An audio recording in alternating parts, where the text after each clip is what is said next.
पश्चिम बंगाल की राजनीति में इस वक्त जबरदस्त उथल-पुथल मची हुई है। एक तरफ तृणमूल कांग्रेस भारी टूट का सामना कर रही है, तो दूसरी तरफ पूर्व मुख्यमंत्री ममता बनर्जी के सामने पार्टी का नाम और निशान बेचने का संकट खड़ा हो गया है।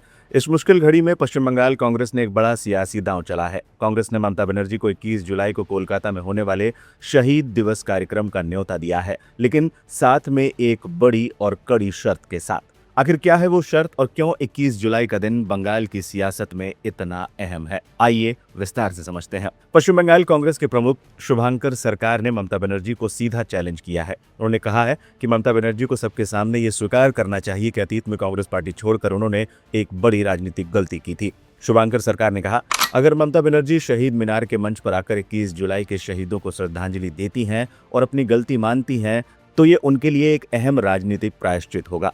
इससे पता चलेगा कि वो अपनी पुरानी गलतियों को सुधारना चाहती हैं। अगर हमारा मंच सभी के लिए खुला है, अगर ममता में सचमुच हिम्मत है, तो उन्हें इतिहास को तोड़ मरोड़ कर पेश नहीं करना चाहिए, बल्कि अपनी राजनीतिक अतीत का सामना करना चाहिए। दादा, इस साल आप लोग क्या 21 जुलाई शहीद मीनार में पालन कर रहे हैं? हाँ, हम लोग शहीद मीनार में उसका पूरा प्रॉपर परमिशन हमारा पास आ गया। बहुत दिन पहला से हमारा ये कार्यक्रम हम लोग शुरुआत किया और एक कार्यक्रम का एक ही कारण है, 1993 21 जुलाई जो हादसा हो गया था, जो इंसिडेंट हो गया था, यूथ कांग्रेस का वर्कर हमारा जो भाई, ये लोग यूथ कांग्रेस का झंडा लेके जो आंदोलन किया था, उसका ऊपर जो फायरिंग हुआ था, फायरिंग का बाद जो उनका बुक से खून निकाल के हमारा जो झंडा वो जो खून में भीग गया था। आज तक हम लोग ऐसा कार्यक्रम किया, श्रद्धा का साथ स्मृति तर्पण किया, ब्लड डोनेशन कैंप का माध्यम में, हेल्थ कैंप का माध्यम में, हर कोना में, बंगाल का हर जिला में। इस साल में हम लोग पहला से सोच के रखा था, धर्मतला चत्तर में उनका आत्मा अभी भी भटक रहा है, क्यों वो लोग चाहता है हमारा शहीद दिवस पालन हुआ, ममता जी किया, वो किसका नीचे, दूसरी झंडा का नीचे, जो झंडा लेके ये लोग कुर्बानी दिया था, इनका ऊपर फायरिंग हुआ था, मर्डर कर दिया गया था, वो झंडा छोड़ के दूसरी झंडा का जो नीचा में एक काम हुआ। आज यूथ कांग्रेस का झंडा लेके जो कार्यक्रम होगा उसका आत्मा संतुष्ट होगा, और वही कार्यक्रम के लिए हम लोग शहीद मीनार को चुने। क्यों आने वाला दिन में कोई माँ का गोद ना खाली हो, क्यों हर इंसान को जीने का अधिकार है, और शहीद बना के कोई पॉलिटिकल बेनिफिट लेने का काम कोई पॉलिटिकल पार्टी बंगाल में ना करे। दादा, लेकिन दो तृणमूल ही कर रहा है ये 21 जुलाई, आप लोग भी कर रहे हैं, क्या बोलेंगे? देखिए, वो तो भाजपा को जाके पूछिए। दादा, ये पूरा सबका पीछे जो इंजीनियरिंग है, जो मैकेनिज्म है, ये सब कंट्रोल बाय भाजपा। सो उन्होंने अच्छा से बोल सकता है, क्यों जो भाजपा है वही टीएमसी है, जो टीएमसी है वही भाजपा है। पहला टीएमसी का नेता भाजपा में जाने का बाद एक ही बात उन लोग का मुख से हमेशा निकलता था, वही आज देख लीजिए ऐसा ही हो रहा है। 21 जुलाई 1993 का ऐतिहासिक सच क्या है? आखिर 21 जुलाई को लेकर ये खींचतान क्यों है? दरअसल ये इतिहास का वो पन्ना है जिससे ममता बनर्जी का सियासी उदय जुड़ा है। 21 जुलाई 1993 को यूथ कांग्रेस के झंडे के तले एक विशाल रैली निकाली गई थी, जिसकी अगुवाई खुद ममता बनर्जी कर रही थी। इस रैली के दौरान पुलिस फायरिंग हुई, जिसमें कथित तौर पर 13 लोगों की जान चली गई थी। इसी घटना के कुछ सालों बाद दिसंबर 1997 में ममता ने कांग्रेस से अलग होकर अपनी नई पार्टी तृणमूल कांग्रेस बनाई थी। तब से लेकर आज तक तृणमूल कांग्रेस इस दिन को शहीद दिवस के रूप में मनाती आ रही है, और कांग्रेस भी समानांतर कार्यक्रम करती है।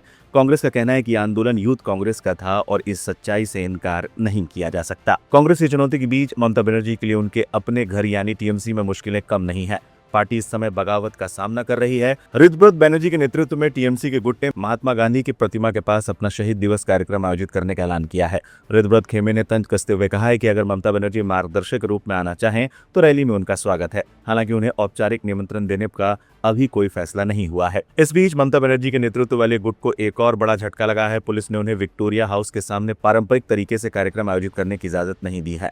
फिलहाल यह मामला अदालत की चौखट पर है। इस बीच पश्चिम बंगाल की राजनीति में बड़ा उलटफेर करते हुए टीएमसी के वरिष्ठ विधायक मदन मित्रा ने ममता बनर्जी का साथ छोड़ दिया है। रविवार को ईडी का समन मिलने के बाद उन्होंने पार्टी के सभी पदों से इस्तीफा दे दिया। एक तरफ कांग्रेस में वापसी पर प्रायश्चित करने की नसीहत, तो दूसरी तरफ अपनी ही बनाई पार्टी में बागियों की चुनौती और कानूनी अड़चने। 21 जुलाई जुलाई का ये शहीद दिवस ममता बनर्जी के सियासी सफर का सबसे मुश्किल और दिलचस्प पड़ाव साबित होने जा रहा है। देखना होगा ममता बनर्जी इन चुनौतियों का कैसे सामना करती है। तृणमूल कांग्रेस जैसा ताकतशाली हो रहा है विधानसभा के अंदर हमारा एलओपी की लीडरशिप में, तो किसी को छोड़ के और कुछ नहीं सकेंगे। ममता बनर्जी हम लोग का सबका लीडर थे, अभी भी है, उनका फोटो मेरा दिल में है। लेकिन हम लोग अभिषेक बनर्जी को बताए थे कि आप कुछ दिन के लिए आप छोड़ दीजिए, 6 महीने छोड़ दीजिए, 1 साल छोड़ दीजिए, हम लोग को पार्टी तो बनाने दीजिए और उसका बाद आप आके अपना सीट ले लीजिए। लेकिन उन्होंने इनकार कर दिया। उन्होंने बोला नहीं, हम पार्टी नहीं छोड़ेंगे। पार्टी डूब जा रहा है, नाव डूब गया है, करोड़ों आदमी मर रहे हैं, फिर भी एक आदमी के लिए पार्टी ये मान नहीं पड़ा कि नहीं, सबको मरने दीजिए लेकिन अभिषेक को बचाना है। ये बड़ी दुख की बात है। पार्टी सबके लिए है, सबका है, लेकिन खाली अभिषेक के लिए पार्टी। ममता जी को पास मेरा हाथ जोड़ करके अनुरोध है, चलिए, ये मैराथन है, चलते चलते रोड पर तो मुलाकात होगा। चलिए दिखा जाए कौन सा घोड़ा आगे बढ़े। आपने पार्टी के कौन कौन से पोस्ट से रिजाइन किया है दादा? जितना पोस्ट था मेरा पिताजी का दिया, मदन मित्र नाम लिखा पड़ा बस, और छोड़कर एमएलए जो है ना, ये सही है, हम तृणमूल का एमएलए है, लेकिन तृणमूल का हम एमएलए नहीं, बल्कि हम बंगाल की एमएलए हैं, मेंबर ऑफ लेजिस्लेटिव असेंबली, और वो भी हम तृणमूल को छोड़ दिया सब कुछ। इसका माने ये है हम तृणमूल का एमएलए अभी नहीं है।